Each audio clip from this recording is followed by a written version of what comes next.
اللهم صل وسلم على سيدي وحبيبي وطبيب قلبي وجسدي وروحي سيدي رسول الله محمد ابن عبد الله الصادق الأمين وعلى آله وصحبه أجمعين. اللهم صل على سيدنا محمد عبدك ورسولك النبي الأمي وعلى آله وصحبه وبارك وسلم. Allahumma antalaha, ya Allah, kaulah bagi kami segala perkara, walau azumat, sekalipun ia sukar, sekalipun ia payah, farrijha, engkau rungkai ia, ya Allah, bifadli, dengan kelebihan dan kemuliaan. Bismillahirrahmanirrahim. Assalamualaikum warahmatullahi ta'ala wabarakatuh. Waalaikumsalam Kak Mazia, waalaikumsalam Hajjah Maskana, Badri Saud, ahlan wa sahlan. Baik, jadi pertamanya Alhamdulillah, segala puji dan syukur kita rafa' dan kita panjatkan kepada Allah Subhanahu wa ta'ala di atas pertemuan sebentar pada pagi ini dalam hashtag Santapan Rohani. Waalaikumsalam Rodiah Daud. Yang mudah-mudahan pada pagi ini tuan-tuan, kita mulakan dengan nyatakan kesyukuran kita kepada Allah Subhanahu wa ta'ala atas nikmat kesihatan, atas nikmat kekuatan, atas nikmat iman, atas nikmat ketakwaan, yang semuanya itu betul melati saleh merupakan anugerah, rahmat dan hidayah daripada Allah Subhanahu wa ta'ala. Yang mudah-mudahan bila mana kita segarkan pagi kita dengan kesyukuran, tanda syukur tu banyak kan, antaranya dengan solat, buat kebaikan, ibadat. Maka dengan melafazkan kesyukuran juga salah satu daripada bahagian syukur. Baik, yang keduanya, kita bersyukur juga kepada Allah Subhanahu wa ta'ala. Sebab apa? Nak tanya dulu, siapa yang ada dalam sesi pada malam tadi? Cuba tulis saya ada Ustaz. Saya nak tahu siapa yang ada pada sesi Zoom malam tadi. Yang tak dapat tidak, kita bersama dengan hampir 200 peserta secara Zoom. Dan kita ditemani juga Al-Muallim wal-Mukarram As-Sidi Al-Syekh Dr. Tuan Haji Samsul bin Muhammad Nur. Dah selama lebih kurang 2 jam.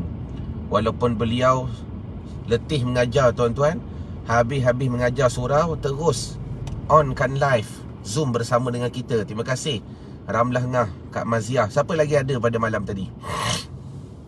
Boleh tulis di ruangan komen berapa ramai yang ada malam tadi. Samiza Jalil pun ada, Melati Saleh pun ada. Baik, jadi tuan-tuan, dengan keberadaannya kalian pada malam tadi, saya juga ada pada malam tadi. Saya rasa kita bersyukur sangat kepada Allah Subhanahu wa ta'ala. Kesyukuran itu sebab apa tuan-tuan?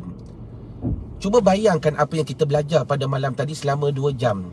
Betul kan Nur Hayati? Kita belajar selama 2 jam. Ibarat tuan-tuan, Allah, saya tak boleh bayang lah. Malam tadi saya nak menangis, tapi saya tahan. Takut menangis sekejap lagi, tak mampu nak berbicara. Apa saya nak gambarkan ialah bagaimana apa yang kita belajar malam tadi tuan-tuan, satu ilmu yang Dr. Samsul belajar bertahun-tahun belajar. Dan bila mana saya tanya soalan cepu emas tu kepada beliau, dia kata daripada dulu mengaji sampai buat PhD pun tak habis lagi. Allahu Akbar. Daripada mula mengaji, nak mengkaji ulumul Quran, mentadabbur Al-Quran, memahamkan Al-Quran, yang tu biasa lagi. Lepas tu pula memahami isi-isi Al-Quran. Yang paling best, tulis juga macam mana kita memandang Quran tu daripada sudut angle yang berbeza. Selama ni kita pandang Al-Quran dari satu layer saja, buka dan tengok. Tetapi malam tadi macam mana kita diterjemahkan dengan melihat Al-Quran daripada pelbagai angle, luaran, dalaman, usulnya, asbabun nuzulnya. Allahu Akbar. Tuan-tuan tak rasa bersyukur ke malam tadi? Dalam masa 2 jam, seolah-olah kita belajar macam 2 tahun. Allahu Akbar. Dalam masa 2 jam, seolah-olah kita belajar macam 2 tahun. Sebagai contoh, apa saya nak sampaikan kepada sahabat-sahabat yang tak ada pada malam tadi? Tak apa, insyaAllah program tu kita, daurah ni kita selalu buat. Dan Cuma apa yang benda best? Contoh, antaranya apa? Selama ni Quran yang kita baca, yang tersusun tu ialah Quran yang berbentuk susunan bukan mengikut nuzul. Yang kita baca Quran sekarang ni daripada Al-Fatihah dan dikhatamkan sehingga An-Nas, itu bukanlah Al-Quran, itu Al-Quran, tetapi cara susunannya bukanlah cara susunan di atas penurunan. Bukanlah cara susunan di atas penurunan. Terima kasih Dayang. Dia panggil tertib mashaf. Dia ada dua. Pertama ada tertib mashaf, yang kedua ada tertib nuzul. Jadi tertib mashaf ni yang kita baca tu lah. Bagus dah, Alhamdulillah. Kan? Dan di sebalik tertib mashaf tu, kalau kita kaji pula cara penurunannya, mana turun dulu, mana turun kemudian, maka tertib nuzulnya berbeza. Jadi apa faedah kita nak tahu benda ni, tuan-tuan? Faedahnya ialah, sebenarnya kenapa ditulis dengan tertib mushaf? Ni yang paling best. Cuba tulis di ruangan komen, Allahumma salli wa sallim wa barik alaihi wa ala alihi. Kenapa ditulis dengan tertib mushaf? Dan kenapa tidak disusun Al-Quran dengan tertib nuzul? Sebab kata Dr. Samsul semalam, ada dekat Iran. Dekat Iran ada puak-puak Syiah, walaupun Syiah tetap Syiah. Kita maklum, Syiah pula terpecah kepada 73 golongan. Kata Habib Umar bin Muhammad bin Salim bin Hafiz, ada dua Syiah yang kita boleh, bukanlah kita kata kita boleh terima, tetapi kita tak boleh menyesatkan mereka sebagaimana golongan Syiah yang lain. Ada Syiah ni yang kadang-kadang terlampau ekstrim dan sebagainya. Ada Syiah sebagai contoh, Syiah Zaidiyah dan Syiah Fatimiyah, kata Habib Umar. Mereka ni Syiah yang seiras-iras nak bersamaan dengan Ahli Sunnah wal Jamaah. Cuma apa yang saya tertarik malam tadi, tuan-tuan, Dr. Samsul sampaikan, waktu beliau ke bumi Iran, sebab dia belajar di Turki dulu, dia cuba cari sebab dikhabarkan puak-puak Syiah ni ada menyusun Al-Quran yang berbentuk tertib nuzul. Puak Syiah ni ada menyusun Al-Quran yang berbentuk tertib nuzul. Tertib nuzul ni apa? Iaitu tertib ia diturunkan. Sebab kita maklum, ayat-ayat yang mula turun bukan Al-Fatihah.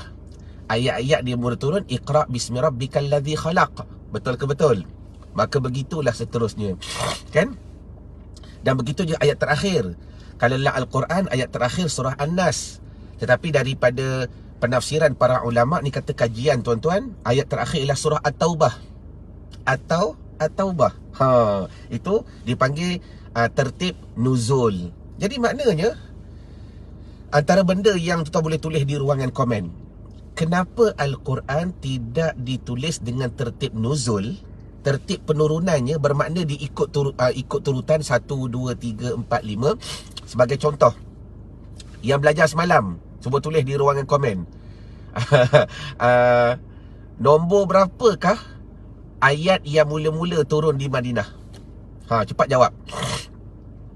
Yang mengaji semalam, ingat nombor tu? Kan bermakna dekat Mekah ada berapa ayat turun, kan? Ada berapa ayat, ada berapa surah. Dan di Madinah, di Madinah mula surah yang keberapa? Nombor yang berapa? Cepat. Nanti saya bagi hadiah, insya-Allah. Nak Ramadan ni kita bagi kurma lah, hantar kurma. Dah. Siapa ingat? Mulalah dia belik buku, dia cari buku. Alamak, semalam nombor berapa ni? Pangkalnya 8. Ada yang dapat? Tak apalah, kita cepatkan proses. Baik tuan-tuan, di Madinah kan, numbers yang bermula ialah daripada surah yang ke bukan surah penurunan, yang ke-88. Betul kan? Betulkan saya kalau saya salah semalam. Betul lah, 88. Bermakna ayat-ayat yang turun di Mekah, surah-surah yang turun di Mekah hampir kan semua 114 surah. Kan? Semua 114 surah. Tetapi ayat-ayat yang diturunkan di Mekah hampir 87. Dan bermula nombor 88 sehingga 114 diturunkan di Madinah. Cuma apa yang saya tertarik, kenapa ulama menyusun Al-Quran tidak mengikut nuzul, turunnya, tetapi Al-Quran diturun mengikut tertib mushaf yang kita baca pada hari ini. Siapa ingat? Cuba tulis juga di ruangan komen, siapa yang ingat pada malam tadi. Sebab apa dituliskan Al-Quran dengan tertib mushaf? Sebab tu saya kata, pada pagi ni saya rasa nak bersyukur, nak kongsi sharing kesyukuran itu dengan sahabat-sahabat yang tak sempat join pada malam tadi dalam daurah. Kerana apa? Kita belajar dalam masa 2 jam, rasa dah macam belajar selama 2 tahun. Banyaknya ilmu, terlampau banyak. Doktor pula cakap style profesor, dah doktor, cakaplah dia bagi ilmu, pam. Cakap style pensyarah, pam. Allahumma salli ala Sayyidina Maulana Muhammad. Cuba tulis, siapa yang ingat semalam, kenapa Al-Quran disusun dengan tertib mushaf, bukan tertib nuzul? Siapa ingat? Waalaikumsalam Wan Hafishah. Borhan, ahlan wa sahlan. Tak ingat tulis, tak ingat saya bantu. Kalau ingat cuba tulis, supaya kita dah, pagi-pagi ni kita dah syukur dengan kita refresh balik apa kita belajar semalam. Betul Bonda Noraini. Okey, saya nak tambah lagi apa yang Bonda Noraini dah tulis. Tuan-tuan, kenapa ditulis Al-Quran mengikut tertib mushaf, bukan tertib penurunan? Sebab kalau ikut turun, nombornya lain. Tetapi Al-Quran diturun dengan nombor yang lain. Sebab setiap suatu nama surah itu, kalau tak silap ikut kisah. Okey, saya boleh terima lah. Tapi dia jawapannya begini. Dia dia tuan-tuan, bukan seluruh surah tu. Dengar bukan seluruh surah tu. Kalau kita kaji dekat ayat yang menjenamakan surah tu, dekat ayat yang membrandingkan surah tu, contoh surah Al-Baqarah, kan? Selepas cerita ayat yang membrandingkan surah itu, contoh surah Al-Baqarah, apa ayat dia, apa cerita dia, maka cerita seterusnya adalah pada surah yang seterusnya. Nampak? Adalah pada surah yang seterusnya. Satu ayat tu cerita lain lagi. Tu cerita lain. Tu sat lagi saya cerita Mariyati. Kita tak boleh bagi semua. Nanti dia orang terkejut. Kita belajar 2 jam malam tadi, rasa macam dah belajar 20 tahun. Allahumma salli ala Muhammad. Seronok sangat. Jadi maknanya, kesinambungan daripada cerita yang menyebabkan keluarnya surah Al-Baqarah, maka episod seterusnya ada pada surah seterusnya. Nampak? Ada pada surah seterusnya. Kan? Contohlah, kemudian surah apa? Ali Imran, kemudian An-Nisa. Tuan-tuan jangan tengok daripada seluruh surah An-Nisa tu. Surah An-Nisa tu panjang. Tengok mana part, ataupun tadi Mariyati tulis satu ain. Nanti cerita ba'ain tu pula, supaya tuan-tuan dapat ilmu baru pada malam ni. Kami nak sharing saja apa kami belajar malam tadi, tuan-tuan. Sebab tu seronok daurah. Daurah ni kita ambil masa lebih kurang sebulan sekali sahaja, 2 malam. Kita bincangkan satu tajuk-tajuk yang best. Itu dipanggil daurah. Baik. Daripada surah An-Nisa, kita tengok, semalam telah disediakan PDF. Dalam PDF tu tulis, okey, di manakah ayat yang mengeluarkan tajuk surah An-Nisa? Baik, ayat ni. Dalam ayat ni pula ada berapa ain yang menceritakan berkenaan surah An-Nisa tu. Sebab ingat tuan-tuan tulis di ruangan komen, satu ain ke satu ain merupakan satu cerita. Tulis kepada yang tak join pada malam tadi. Contoh Al-Baqarah ada berapa ain? Jawab lagi yang masuk kelas malam. Tengok Quran, ain. Ain tu apa maknanya? Rukuk. Rukuk ain tu. Dah short form bagi rukuk. Dalam Al-Baqarah ada 40 ain. Ada 40 ain, 40 ain. Maka artinya dalam Al-Baqarah ada 40 cerita. Ada 40 kisah. Ada 40 sinopsis. Dan pada malam tadi Dr. Samsul taklah cerita satu-satu, tuan-tuan.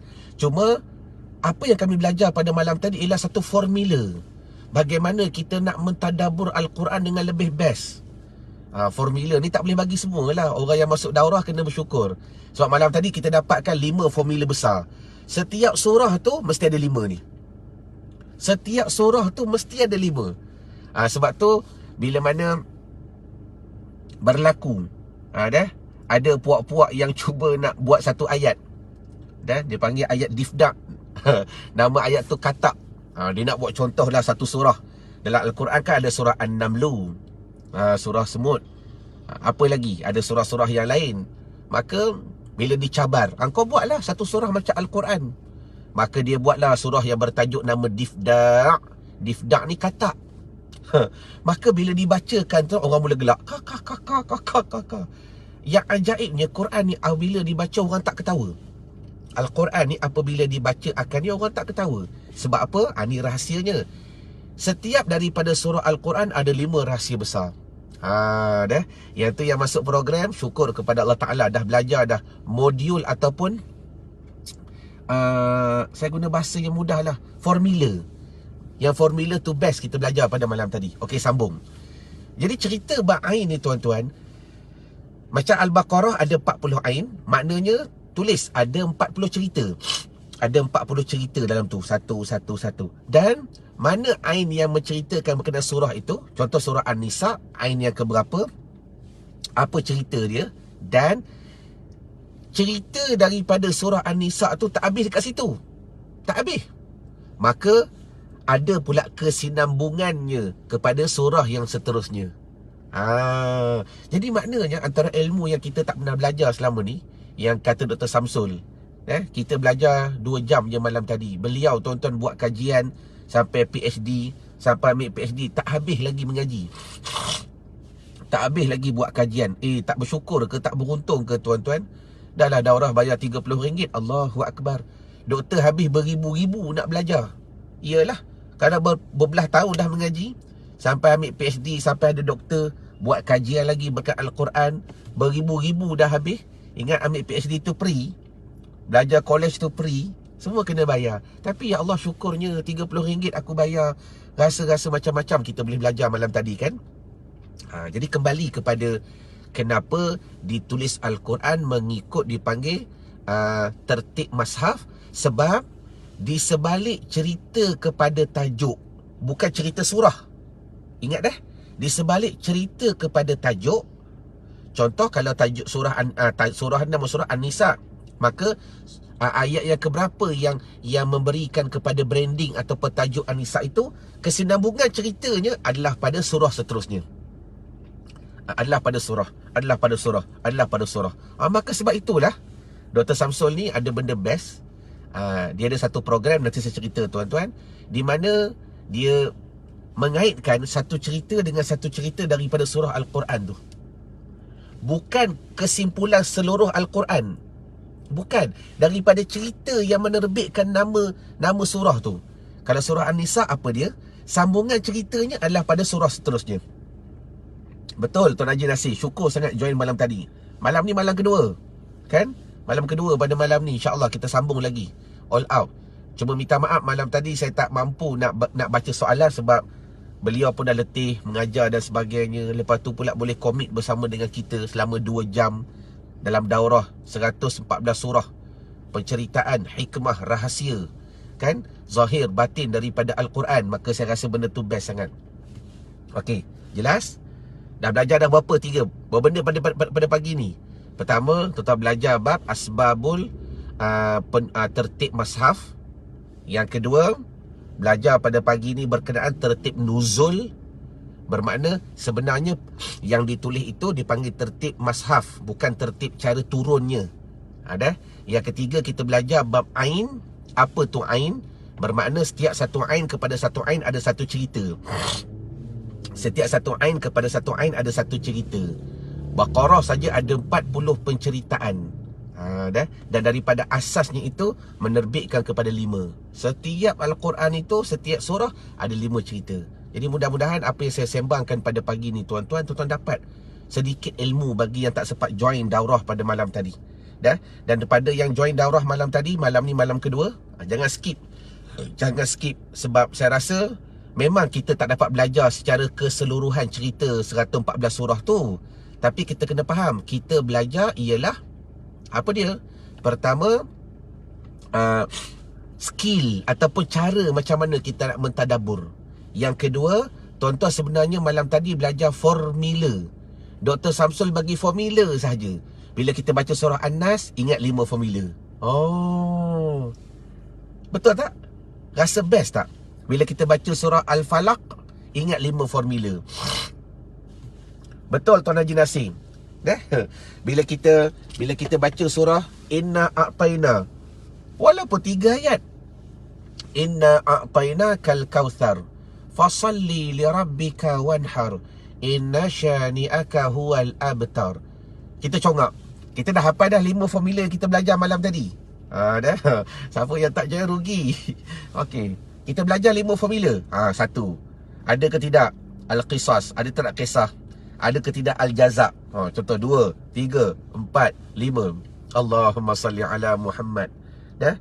Saya rasa baru 3 jam dah macam 3 tahun. Betul Ichigo Karusaki. Dah. Orang Jepun belajar tuan-tuan. Baca pula surah Qul ya ayyuhal kafirun. Baca je Qul ya ayyuhal kafirun. Orang yang dah ada formula malam tadi, dia akan congak. Ni cara tadabbur. Cara tadabbur yang berbeza daripada cara biasa. Baca je Qul ya ayyuhal kafirun la a'budu ma ta'budun wala antum 'abiduna ma a'bud wala ana 'abidun ma 'abadtum wala antum 'abiduna ma a'bud lakum dinukum waliyadin. Okey. Aku dah ada formula kan? Yang pertama, ada ke tidak yang ni. Yang kedua, ada ke tidak yang ni. Congak. Yang ketiga, ada ke tidak yang ni. Yang keempat, ada ke tidak yang ni. Yang kelima, ada ke tidak yang ni. Tuan-tuan akan jumpa kelima-lima. Sebab setiap satu surah, dia akan melengkapi 5 formula tu. Allahu Akbar.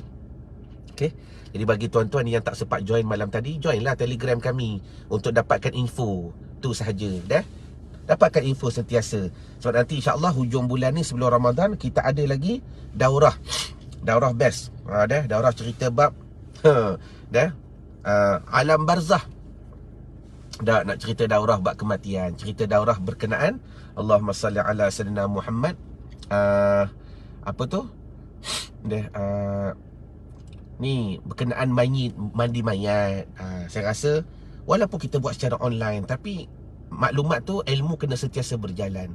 Jadi mudah-mudahan bagi tuan-tuan yang sentiasa nak info terkini, boleh join Telegram kami t.me Khosyok Israel.